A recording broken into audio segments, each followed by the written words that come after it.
मस्जिद नू मैं क्यों तोड़ा मंदिर नू आज दोही भी के पड़िए एक दूजे दे अंतर नू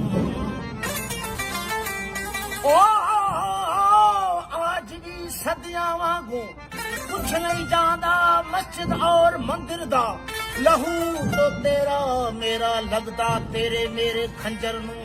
रब करे तू मंदिर वांगू वेखी मेरी मस्जिद नू ओ राम करे मैं मस्जिद वांगू वेखा तेरे मंदिर नू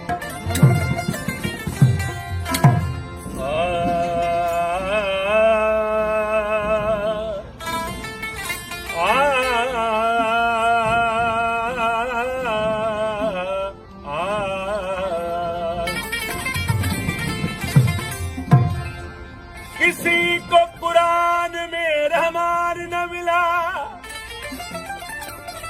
हो, किसी को कुरान में रहमान न मिला और किसी को गीता में भगवान न मिला। किसी को कुरान में रहमान न मिला और किसी को गीता में भगवान न मिला। ओ उस इंसान को क्या खुदा मिलेगा जिस इंसान में इंसान को इंसान न मिला।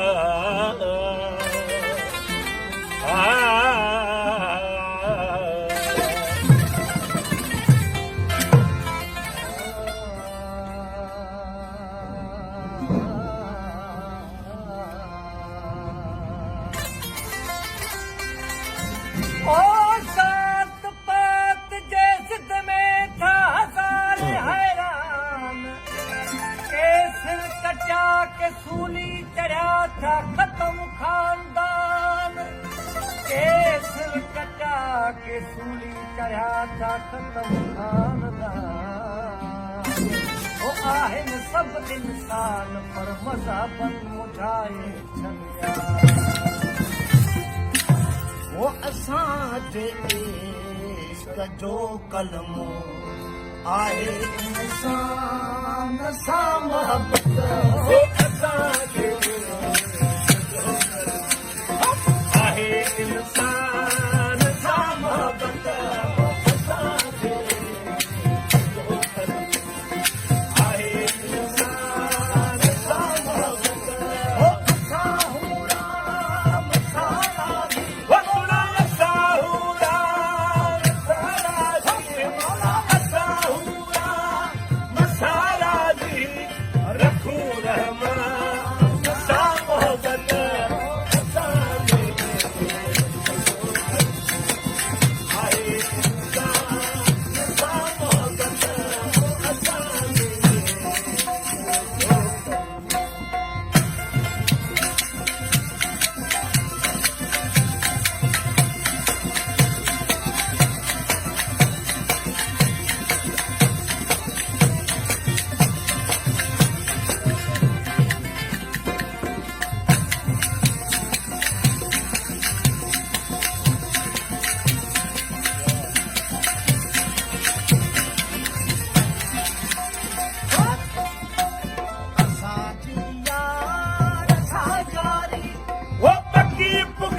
वो जो दिन सभी वो जो तक कायम आदमी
फिर